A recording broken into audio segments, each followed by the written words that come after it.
Alyssa Mahadeo, journalist and community reporter, and I dedicate my time to searching for the stories that matter the most.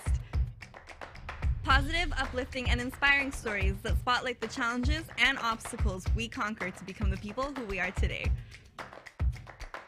I don't know about you, but I'm tired of all the fairy tale lifestyles that people seem to be living on social media. Girl, you did not wake up like that. I'm interested in the genuine connections, the honest opinions, and the real uncut version of your true self.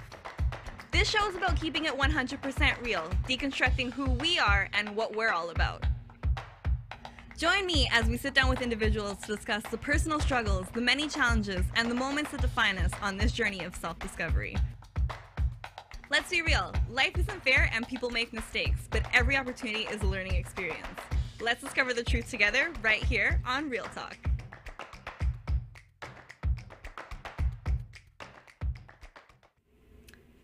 Hello everyone, and welcome to another edition of Real Talk. I am your host, Alyssa Mahadeo, and today on the show, we have my special guest who was, great at coming at the last minute because I had a couple of things going on. But Kym Niles, and I've met Kym at an event actually earlier this year. It was Women's Day that I met her. Yes. And so Kym is the founder of I Can, I Will. She is a wellness coach, a mentor, a speaker, and a consultant. Kym is a woman who wears many hats. Yes. Kym, thank you so much for coming on the show today. We're going to have a great conversation. There's a lot of ground to cover today, and I don't even know where to start. Because we've been having conversations off camera, and you know how it's a lot realer off camera, and then you get on the camera like, well, what am I talking about today? This is what happens every time, but don't worry, we're going to get through it. So today on the show, I want to talk about what it means to be a wellness coach, why people could benefit from having a wellness coach, and what wellness and health. I think we're living right now in a time where people are more attuned to who they are, and they're working on themselves a lot more. So there's a lot of building their own relationships. There's a lot about introspection. It's a lot about how do I talk to people? How do I communicate well? And as a wellness coach, I'm sure these are things that you probably talk to with your clients every day. Yes. Right? So, Kym, tell us a little bit about yourself and how you became a wellness coach. Well, that's a long-winded answer, but essentially, I have always had a passion for people. I've always found myself in positions leading large groups of people. And my latest position working within the fitness industry, leading large groups, but also sitting in front of thousands of people and talking to them in regards to their bodies, their mental state, how they see themselves and what their goals are, and really getting them to focus inward really brought me to a place of real wellness and getting to that deeper level of understanding your why. And, we look at, and I'm a huge advocate for movement and fitness, and we look at it as something, you wake up and you just work out, or, she just loves working out. But one of the things that I love about movement particularly is that it changes your state. And you have to have a real deep understanding for why you want to move. And this is a place where I got a lot of people to really find out, why am I wanting to move? Why do I need to change my state? Is it because I'm getting married? Is it because the doctor sent me here? Is it because, no, I just really need to work on my self-esteem and finding out who I am and being in the best condition I can be, both physically and mentally. So after sitting in front of thousands of people and working with different individuals, work with different walks of life, it really led me to a place of, this is my passion. I want to help people to discover who they are, find out who they really want to be, because sometimes the person that you are is not the person that you want to be. And I actually had this conversation last week with someone. Yeah. It's something where, sometimes we live a story and we think that we're this person that we're actually not. And we make ourselves believe that. So, a lot of what I do through mentorship is really helping people to discover that. Discovering, who am I really? What do I love doing? What don't I love? What do I really dislike? And really trying to get them to understand, first of all, what are your values? this is a question I used to ask this in interviews all the time through my jobs. And I'd ask people, what's your number one value? And everyone would look at me like, listen, that was not on the paper that I read online. That was in the top 10 questions. Yeah. And people would look at me and be like, what do you mean by value? Yeah. Right? So how do you make decisions in life?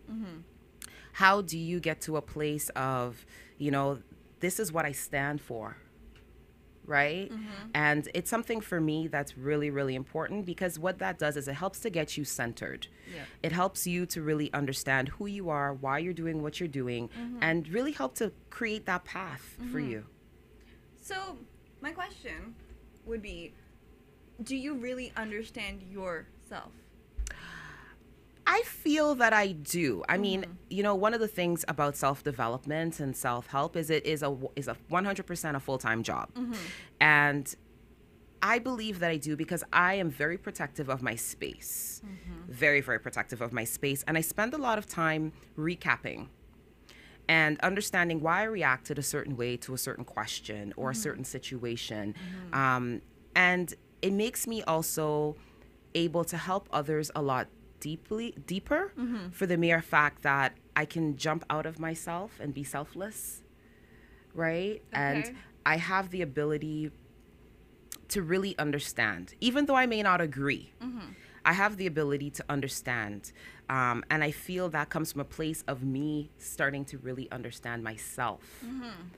And to be in a position of non-judgment, because judgment is what leads us and puts us in a lot of places that we shouldn't be in, right? So I feel that I feel that I'm getting there. It's a work in progress. I'm not going to say I'm 100% perfect, but I definitely feel it's a work in progress, but I'm getting there. So when did you kind of tap into this, when you kind of realized that you were like, you know what, maybe I should start kind of looking inward into myself and see what I really enjoy, what am I really passionate about, how do I want to help people? Because obviously we're never always a wellness coach. People don't grow up saying, I want to be a wellness coach, mommy. You know what I mean? Like, I can't even imagine myself if I was to do that. Sometimes I hear people they have this background, or they've been in school for this type of degree, and when they come out, they're like these completely different people. Like, now they're an entrepreneur, now they're their own business owner, their own boss, and they're doing something that's completely left field. And I find now, especially in this time, there are a lot of jobs that people would consider like, this is a made-up job, this is not a real job. You know what I mean? 100%. So, and I even think like something like a wellness coach is something that people would consider as something as that. Yep. So how did you kind of come to this decision where you were like, I want to be a wellness coach, I want to help people? I think it's from years of leading many teams. And, there's leaders and then there's managers. Yeah. And there's a big difference between the two. So managers are great at just managing people, right? And they're looking for a desired outcome. Leaders want people to grow into other leaders, right? And it's a genuine care for the individual. And as I continue to lead many teams, I realized in order to get production to a certain place, you have to tap into the individual. And you really need to understand that individual in order to get maximum performance. Now, it was from a place when obviously working within a company, it came from a place of, you know what, I needed to do this in order to move the needle to where I needed it to be. But at the same time, in doing so, I recognized that in moving that needle, I was actually helping this individual as a person, not as an employee. And as I saw the growth within individuals, that gave me true joy. And that actually was really an attestment to what my skill set is as a leader, because once I see them moving into positions of leadership as well, and they also start challenging me back, I'm like, okay, all right, I'm actually stimulating your mind. I'm getting you to think inward and not just thinking for today. One of the things I've always told all of my staff is it's not just about today. Think about the future. You may be in a position today that is not your ultimate position, but you know what? Just use it as a playing ground. It's a stepping stool to getting you to the level that you want to go to. So it's not just about today. It's let's think further than today. And it's the little things that count. And for me, as I saw the growth within my people, that truly gave me joy. And it motivated me. It inspires me. And that is one of my biggest inspirations is growth. I love seeing people that I work with grow. I love remembering where they came from and watching where they are today, and also being able to push them a little bit to say, hey, we could go a little bit further. They sometimes look at me and say, Kym, you're crazy. What more do you want? Yeah. But I know it's possible, because if you could think about it, if you could dream it, it's possible. You can do it. And honestly, I think that's the best way to put it, because if I find that even myself, I'm a mentor. I would never consider myself that, especially if you had asked me like 10 years ago. I don't consider myself a mentor. I'm like, how can I help people? Can I help people? Everybody can help myself? somebody. Everybody can help somebody. It wasn't until maybe last year when I was like, no, the knowledge that I have can actually help other people, because the knowledge that I have now, I didn't have at that age. These are things that I've kind of accumulated or gained over time. And this knowledge that I have now would be so helpful to someone who was in my position, the same position, like years ago. Yep. So sitting down and even like having, again, like you say, those conversations, seeing people make that progress, seeing people have those like aha moments. Yep, literally. Like, it's a beautiful thing to witness, because you're just like, I am helping this person to progress in their own personal journey and their own, allowing them to be more self-aware, allowing them to gain that kind of introspection of themselves, and that like it's an enlightening moment to be able to like kind of embark on this like journey of like, this is who I want to be, this is who I'm going to be. And you know, it's one of those things where I've always told people that anybody can help somebody. Sometimes people look at themselves and they say, you know what, I'm not qualified. I didn't go to school for this. I've never done this. And the excuse list goes on, because it is an excuse list. Yeah. But even a guy that's been incarcerated for many years coming out into the community and learning from what he's done could help somebody that potentially is not going down the right path. That's a place that I personally couldn't relate to, but he can. And he may come out thinking, you know what, I don't know anything. I've been not out here in the world, but he has such a great impact. And I've actually had that conversation with people. And I think it's a matter of perspective. 100%. Right? It's about how you look at things. Because, you know, children teach me every day. Right? They like the things they know. It's incredible. But I think that the big message here is looking at yourself with value and understanding that doesn't matter what level you're at life, you have value and you bring value to the table, and owning that. Yeah. So, Kym, we are going to take a quick break. See, I told you this conversation was going to go well right off the bat. So, guys, we're going to take a quick break. When we come back, we're going to have more Real Talk with Kym Niles.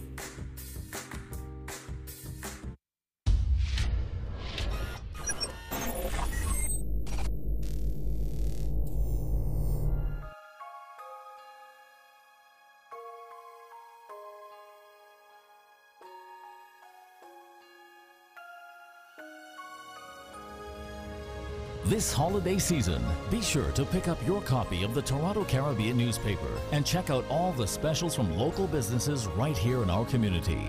Help build a bigger, better, and stronger community with your support. Happy holidays from the Toronto Caribbean newspaper. Available at your favorite Caribbean location or online at torontocaribbean.com.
Hello everyone and welcome back. You're watching Real Talk. My name is Alyssa. Guys, you guys, if you don't know that now, I don't know what we're doing. But today on the show I have special guest Kym Niles. Kym is a wellness coach, and Kym is here telling us some great things. Actually, we're having some great conversation. I think we're probably going to learn something here today, just between ourselves. Yes. And I hope that you guys, get something from this as well. Also, I really encourage people to have these conversations with people if you're not already having them yourself. Sit down with someone or sit down with yourself and just really think about, who am I? Ask myself that question. I do that on a day-to-day basis now, and I find it every time I come away from that, I have a new answer. And it's true. Yeah. Because, things change. I love that color in your hair, by the way. Thank just you. so distracting. I was like, oh my God, it's a little bit of blue. Absolutely. I mean, as you grow, you change. And, the person that I was at 19 is not the person that I am today. So I think it's something that it's an ongoing conversation, asking yourself, who am I? Who do I want to be? Why do I do the things that I do?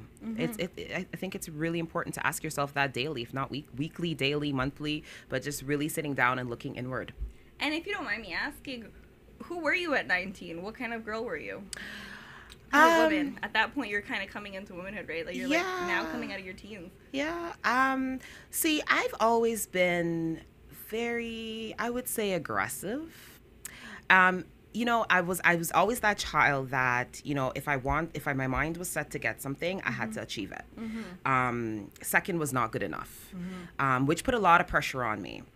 And I entered, I guess, energy is something that is such a magnet, because within my first couple of jobs that I had, they were sales jobs. So go figure, an aggressive being in a sales environment. You are not going to beat me today. Yeah. It's going to be my name on the top of the list. And that's a competitive nature too, right? Oh, 100%. Yeah. So at 19, I was definitely that girl that needed to be where she wanted to be right away. Like, I needed to be there. I needed to put myself in a position that I felt empowered myself. It was more not so, I would say definitely at that point, I was not the people person that you wanted to be. That I didn't know that I was going to be. Okay. I definitely thrived on success and thrived on excellence. And I had a very high bar for myself. And I used my work to really use that as a measure. So it landed me in a lot of great places, in a lot of great positions, which gave me the experience. But then as I started to build my confidence, I recognized that it didn't have to be about me. And that was one of the biggest... Did you feel that you were being selfish? Yeah. In a sales environment, girl, I worked for some pretty competitive companies. And at 19, oh yeah, I wanted my name on the top of the list out of 100 employees to be that, yes. It was like, I didn't care what anyone else is doing. I got to do this for me. Oh, 100%. 100%. But it's also that drive that keeps me going. It fuels me daily. And settling and knowing that I'm setting the bar high, and not being afraid to achieve it. And even at a young age, I notice critics.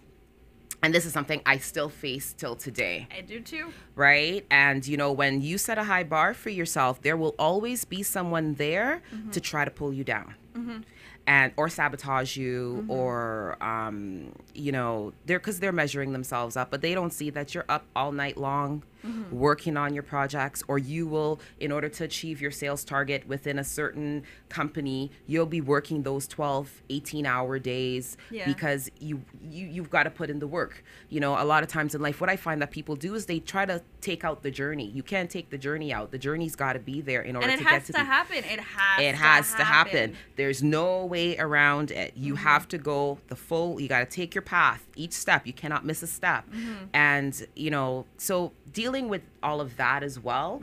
At one point, at the age of 19, 20, it was more anger that I built up towards people thinking, I'm working my butt off and you're here sitting back, you're wanting to get my glory and criticizing me at the same time.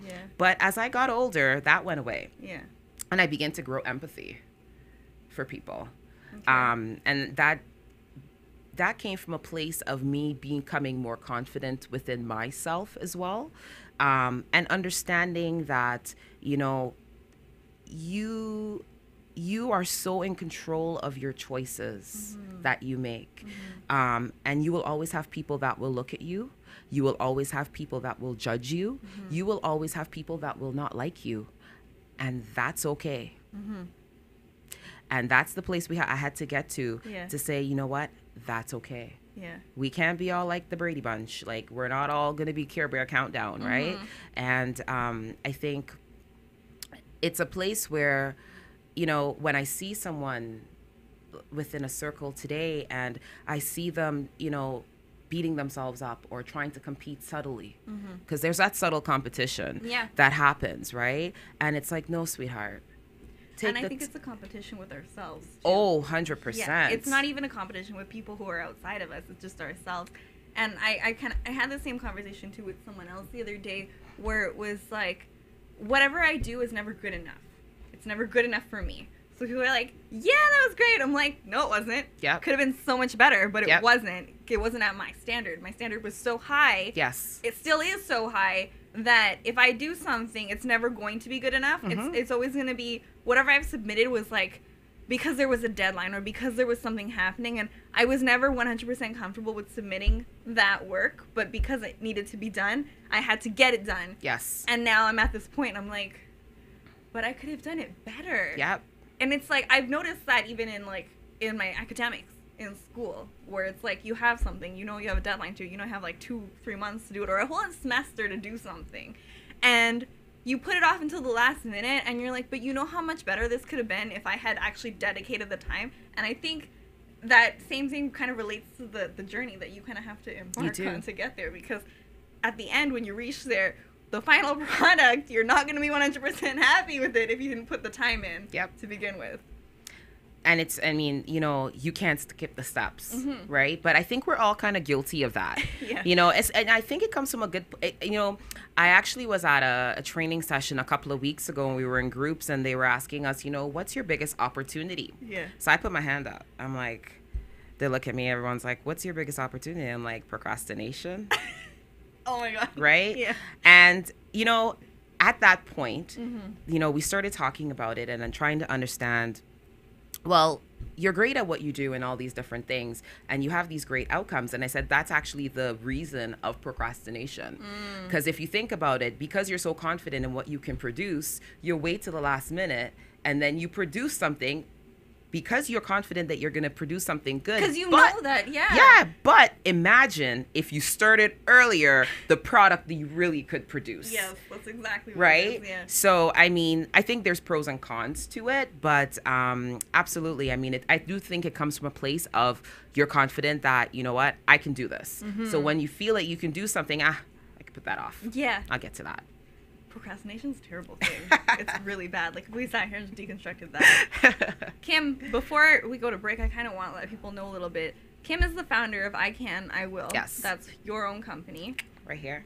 And Kym, tell us a little bit about how you founded that and the work that you do in that company.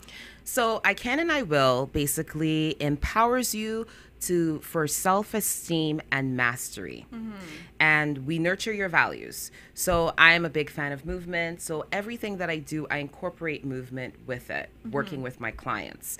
The idea is that movement changes your state. And a lot of people don't like the state that they're in. So why don't we move to change our state? So under that umbrella, I offer personal training, I do group training, I do corporate training. I also do structured mentorship, working along with different groups and also individuals in helping them to get to the goals that they want to achieve. Now, as of recent, one of the things that we do as well now, we do retreats. I just actually came back from a retreat in Jamaica that was absolutely amazing. And, you know, a branch off to I Can and I Will, our corporate responsibility is self-love, youth, wellness, and empowerment, which is where we focus on youth. right? And that was birthed really through me working throughout the industry in fitness for so long, recognizing that I was seeing people at, it's never too late, but I was seeing them at an age that it was so hard to reverse behaviors that if we started at a younger age with them, implementing some sort of movement, some sort of physical activity, they would be able to embrace that within their lifestyles and be able to use it for an outlet for both mental and physical health. And I think that's where the disconnect comes, especially between the younger generation and the older generation. This is why we can't understand. Are you categorizing us as the older generation right now? No, I didn't say that. Okay. I did not say that. I didn't even say that it was you. I said the older generation, like over here, girl. Gotcha. Anyways, I say that in the same sense that, like, I feel like the older generation, meaning like the older workers, so people who have been in the industry, people who have already established themselves, and us now coming out of school, the younger generation, kids who are still now going into high school, people who are like still now trying to figure out, what am I doing? Still trying to get their footing in the world. You know, there's a disconnect in communication there, and I think that's where it happens. And I mean, it definitely is. And I mean, I've spoken in schools, I've worked with different classrooms, different settings, and the big conversation that always comes up after I do an activity with youth is that we don't do this in school.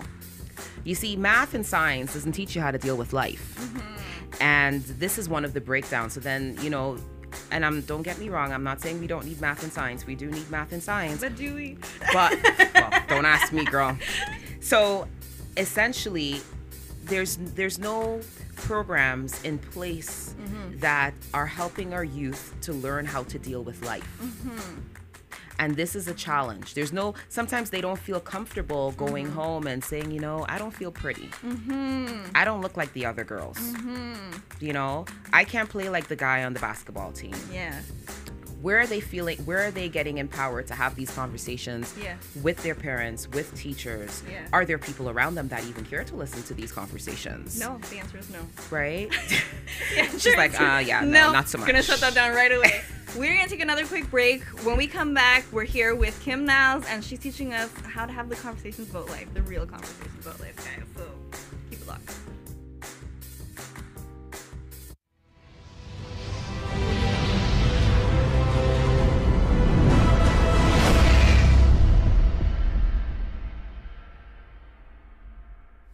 Think you have what it takes to bring value to the community? The TCN TV network is expanding and now accepting TV show proposals.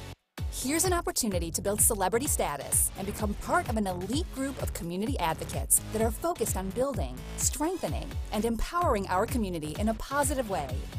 Are you interested in embarking on a new adventure? TCN TV is searching for people interested in opportunities to change the conversation and pave an unforgettable legacy. If you feel you have something of value to offer, send a written show proposal to shows@mytcntv.com.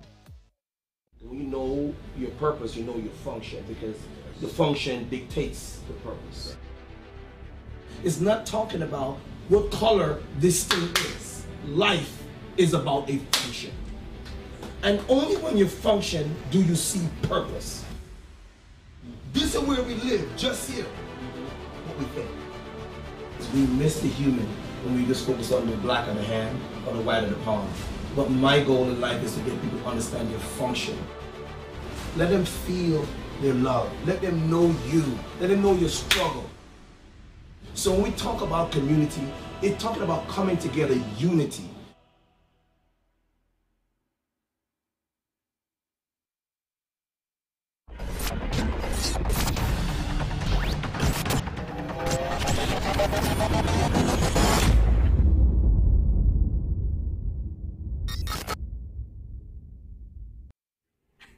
Welcome back, everyone. You are watching Real Talk, and we are having some fun behind the scenes here. We have some real conversations, I find, when we're off camera, but this is what happens in life. You know, when you can be unfiltered, when you have that, like, 5 seconds to be unfiltered, you're like, haha, that was funny, and, like, the foolishness that kind of comes out of it. But when we talk about those things behind the scenes as well, it's like, but this is what actually happens, right?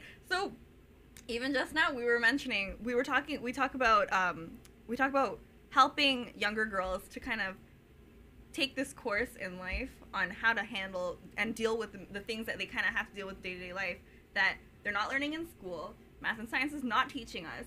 And sometimes our parents, we don't feel comfortable going to our parents with. Yes. So we were talking about boys and girls, but do you work mainly with girls, or is it a mixture of both? Now it's a mixture of both.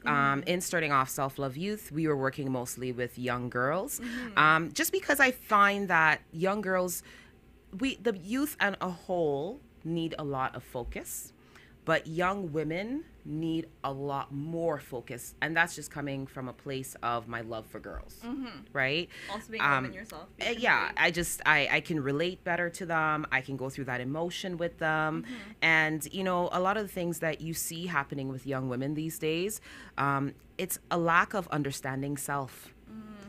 And they haven't tapped into that, and they believe that they have to be something that what the media says they should be. Society, the patriarchy. Society, social media.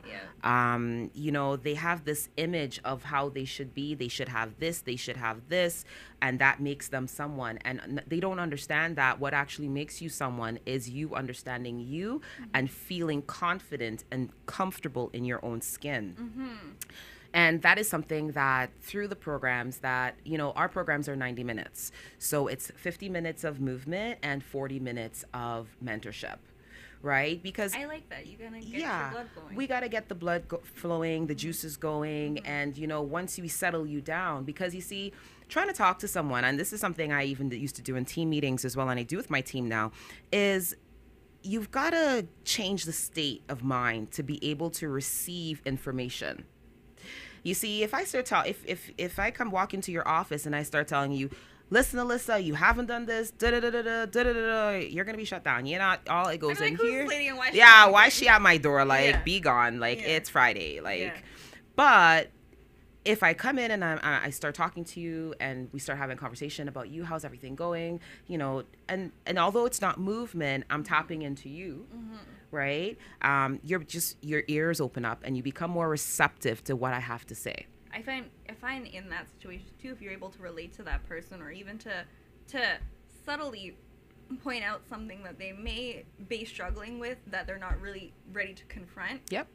Like actually just before the show, when I said, I was like, before we get on camera, I get really nervous before I go on camera, and I'm choking now. I get really nervous before I go on camera. Right, but and this is something that I do, and I just psych myself out before I even go on the camera. So I'm like, okay, now it's gonna be terrible because I've already done that to myself, you know. But you're doing great. Thank you so much, guys. Thank you for, you know, all the love and support. But it's the same thing when I talk to a younger girl or I talk to someone who's younger than me, and they tell me the things they struggle with. I'm like, but these are the things that I've struggled with. And then I always think back, because I know that some of them I am still struggling with, and the journey to get through it is just so long and so tedious, because there's a lot of things that you have to confront. And I was talking to someone about this too, about confronting those feelings. And we actually we touched on it briefly, but when you're dealing with women, it's a lot of feeling and emotion based things. Girl. Well, you know, for me, so if you are looking at my earlier years, and because I've always been in very aggressive environments, they've always been heavily male dominated. So I've been, I don't want to say blessed in a sense, but I've been I've been put in surroundings that think logically with less emotion. But I still, obviously, I'm still a girl. At the end of the day, I still have emotions. I still have my tantrums. But is being able to really make logical decisions.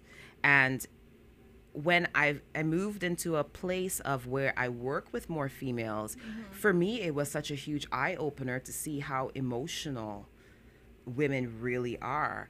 And very emotional beings. And, you know, the simplest things that you could say that could, like, throw off the whole day. You get, like, triggered. What ends up happening is, like, I've seen an example of this in my own life, and I use my own life as an example because who else do you know better than yourself? But I used to be this person who always used to get really, really caught up in my feelings. So, like, as soon as something would happen, I would cry about it or I would get angry about it. And I would just like, right away, my feelings are off the charts. And then there was a part of my life where I shut all of that down. And it's like I took emotions completely. It's like what you said, where you were in a place where you could think logically and not emotionally, right? And I was like, don't feel anything. Just like shut everything down. Just be a robot for this. And it wasn't good. It probably wasn't healthy either. Mm-hmm. But now when I think about it, it helped me because it allowed me to now unlock that in my brain where I was able to think logically, like, why do you feel about this? Why does this want to make you cry? Why does this make you angry? Why are you still upset about this? Why is that situation something that you're now going to react to immediately?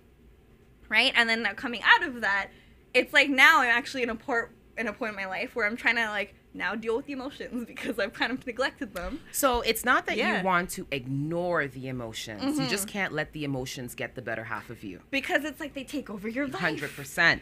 100%. I mean, I watch it daily where emotions shut people down. For like days, and you're just like, now months, you're out not just days, girl, months. Out for the count. It is where it's understanding that you in life you need a balance. Mm-hmm. You need a balance. No one's gonna, if you cut us all, we're gonna bleed. So it's not that you don't feel hurt or you don't feel pain, but it's about understanding that that's how you feel right now, but life still goes on, mm-hmm. right? And not living in this one place. Yeah. You have to keep moving. You have to keep your head up. You have a goal that you want to accomplish, and you can't let things just hold you back. Yeah. And you have to deal with that emotion. Yeah. And the way I find that the easiest way to deal with it is through meditation. People keep telling me about this. Yes. Honestly, mindfulness, meditation is a very loaded word. So sometimes I like to use the word mindfulness. And it's really taking the time out to be with your own thoughts, mm-hmm. and really meditating and taking that moment in the day, whether you could meditate a few times a day. It doesn't mm-hmm. have to just be like a big aha moment where you're like on the top of the mountain in India and your eyes are closed. It's not that. Exactly, right? It's just taking a few minutes out to say, how am I doing? Yeah. How am I feeling? Why am I feeling like this? Yeah. Just checking in with yourself, doing mm-hmm. a self-check-in. Mm-hmm. And, at that point, you start to deal with it little by little. Yeah. But you can't reserve the whole day to be in a puddle because something didn't go your way. Mm-hmm. You have to kind of push through it. And then even like if you can't deal with it right away, understand that you will be dealing with it later, because right now you are in the type of position or in the authority where you need to be in a certain place, a certain time. You have things that need to be done. You're not going to get back this time sitting here again in a puddle of emotion. And, it's one of the things that, for me, my outlet mm-hmm. is working out. Yeah.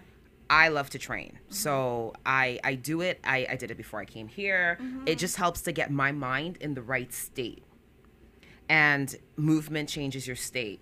And I'm an advocate for it because I know the impact that it's had on me. I know the impact that it's had on hundreds of people that I've worked with. Mm-hmm. And I think what's really important is for you to find that outlet. Mm-hmm. Now, I recommend meditation, mindfulness, but find that outlet. Mm-hmm. Maybe you like to bowl. My outlet is writing. Oh, there you go. Maybe you like to write. Writing is a great one, actually. My outlet is writing. I find, when you probably after you work out, you probably feel so great. Oh my gosh. I feel like I can take over the world. Right? Literally. And after I write something, like after I empty my mind into paper, yep. I feel so much better because I'm like, good, it's done. I'm done. I feel so much better. Exactly. Like, the tears are gone. Everything is done. Like, it's been just like cast away at this point. And again, you feel so much better about yourself. Like, great. And it's funny because I like to reflect on those moments right after mm-hmm. where it's like, why do I feel so great right now? Yep. Right? Like, those moments to me, like, is totally worth the emotional breakdown. Yeah. Just to be able to have that release and to have those moments of, like, wow, like, I'm okay. Yeah. It's fine. And being able to also use your outlet, not just for negative things, mm-hmm. but positive things, too. And I think it's about a balance. Yeah, it's about a balance because, you know, sometimes before you go into something that's different for you, it's kind of like, how are you going to react? You got to think about it. So, you know, for me coming here today, I was like, okay, I'm going to go work out. I'm going to just figure this out while I do some deep squats, you know, and, you know, you walk out feeling better, you feel empowered. Yeah. So whether it's writing something down, whether it's going for a walk, working out, dancing, whatever it is, just find that outlet and how you get to balance yourself. And honestly, I think this is something that people can exercise every day, and I really like that you say find that outlet, because I think a lot of people still struggle with finding that outlet. People don't really know what it is that they kind of need. People don't know what they need, and I think that comes from a lot of I'm glad that you work with these younger girls to really kind of figure that out. What are some other outlets that you've noticed in your client relationships? In terms of what people like to do, you know, some people sleep. That's one. Sleep and recharge. Yeah, sleep and recharge. Some people, and you know, recovery is a big one that people really underplay. You know, if you go all the time, sometimes all you're need gonna burn out. is a little bit extra rest in order to recharge so you can think clearer. You know, but for some people, they sleep. Some people, they write. Some people, they sing. I've definitely seen healing through the power of voice. Yeah. Some people, they just like the downtime by themselves. Some people travel. I like to travel. I like travel too. I like to travel because, you know, as soon as you get on that plane, there's just something that happens. I think don't know. You just let go. You're like, I'm free. I'm a new person. Don't need to deal with you. You know, no one knows me where I'm going. Yeah. And I think traveling is so important. Yeah. I really do. Just because when you travel, you learn so much. You learn so much also about yourself. Yes. And also about the person you can be when you're not in your regular space. Yeah. It's mind blowing. Yeah. You know, like as earlier this year I went to Dubai, and you know, it was a huge change. Yeah. It was like night and day. I went through a couple of different night and days. It was like, you know, one day it's night, 1 minute it's dark. But it was such a huge eye opener for me to see other cultures. And to also you build up all these things that media tells you, and being able to see it for yourself and determine it for yourself. Yeah. You know, I think it's so important, and it takes you away from your space, and it gets you a little uncomfortable. I can't lie, there were times I was really uncomfortable. So it's important. I like that. So we are going to take another quick break. It's our last break. When we come back, we're going to wrap up the conversation. I knew we were going to run out of time, but this conversation is going great. So you guys are here, so come back right after the break.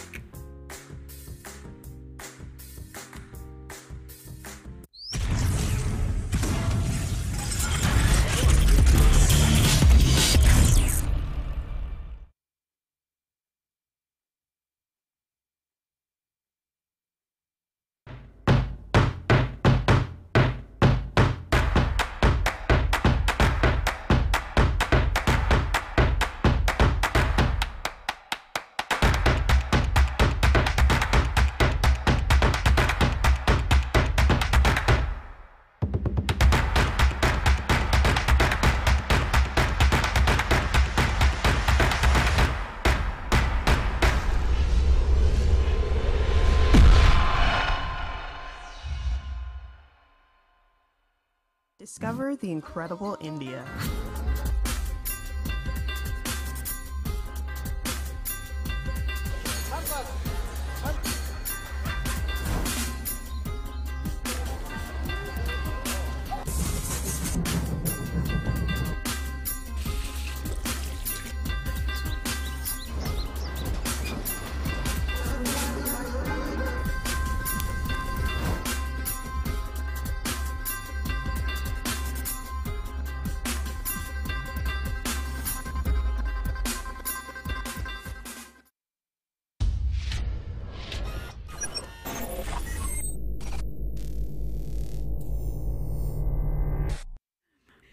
Welcome back. You're watching Real Talk every Friday from 1 to 2 p.m. Thank you guys for tuning in every week. If you do, you know.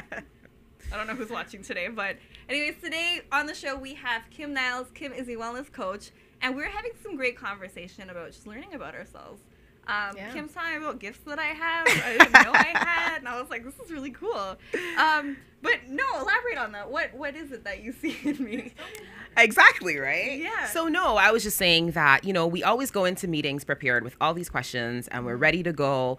And I do the exact same thing. But what it is really just comfort, right? Because it's like we want to show up. We want to make sure we've got everything ready. We want to be really prepared. Yeah, you want to be prepared. But then it takes a certain skill set and a certain gift to be able to go with the flow and connect with the individual that is either in the room, that if it's a group you're working with, connect with all the individuals, or be able to connect with the individual next to you in order to tap into them to see, what can I get from them today? What's the message here?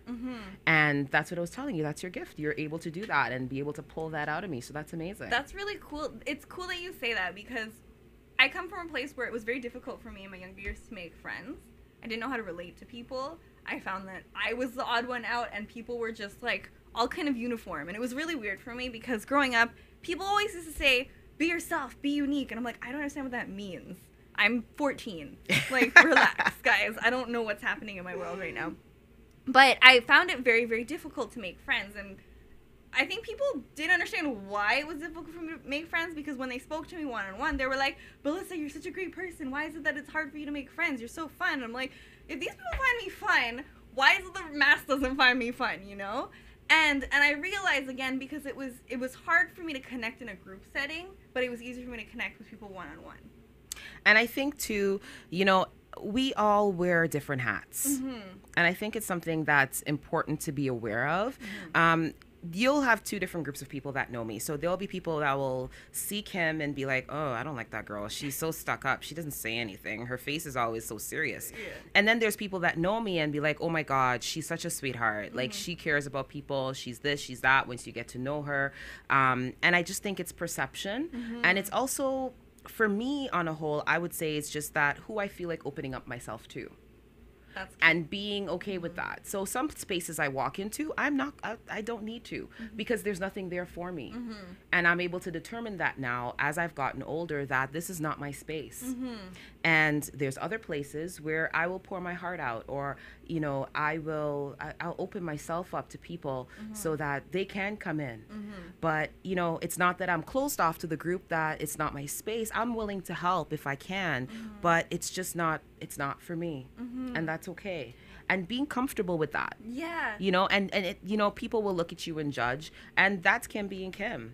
And when they say be unique, you are unique. You are the way that you are. So people say these things not understanding, what they're saying. So be unique. What does be unique mean? I don't know. Right? And you say that to a child. It's like, be unique. Okay, well, can you show me what that looks like? That's what I see. Like, I knew it as a child. People would always say it. And it was just a word to me. It was a funny looking word to me. And I was like, okay, I can be unique. And then I always thought about who I was. And I was like, but I'm really weird. Are people going to enjoy this? Hey. Right? When you come into a space with people, when you're going to mentor them and stuff like that, there's this thing where people kind of jive with positive energy and negative energy. Yeah. And do you ever find that like directly affects you and how you work with them? No. No? Not at all. I walk to the beat of my own drum. Love it. And I know that sounds, and to some that sounds really selfish. And for people that do know me, they know Kym walks to the beat of her own drum. Yes. And I can go into a space and I can pick up energy right away. I can tell the vibe, what's happening. From doing store audits for years, I can go into a space and I can tell you exactly what's happening, and I am usually 95% correct. Now, some people will say, where's your crystal ball? How do you know this? But because I'm able to jump outside of my skin and jump into jump literally into the circle of what's happening, I could feel the presence of people. I could feel the conversations. It's almost a bit spiritual in a sense, where, I become selfless and I can tap in. I can hear the conversations being had. I can go into a workplace and see the dynamics. And I think that's also one of the things that makes me a great leader, not to toot my own horn, but I'm able to adapt to the situations and make up for what's missing in a place. I like that. That's powerful stuff. That is powerful stuff. Like you just like, girl, that's how we have to end this conversation. On that high note, Kym Niles, everyone, thank you so much, Kym, for coming on the show. No problem. Thank you for coming, having this real talk, having this awesome, conversation. Like, we'll get to your list another day. We're not even getting that social way. Like, I don't even need this. Kym, how can people find you? You can find me online, icanandiwill.ca. We're also on Instagram, I_can_and_I_will. You can also follow us on selfloveyouth.com, selfloveyouth on Instagram, and both Facebook as well. So that's it for today, everyone. Thank you for joining us on another edition of Real Talk. Always remember that we keep it real every Friday, 1-2 p.m. And always remember that you can and you will. I can and I will.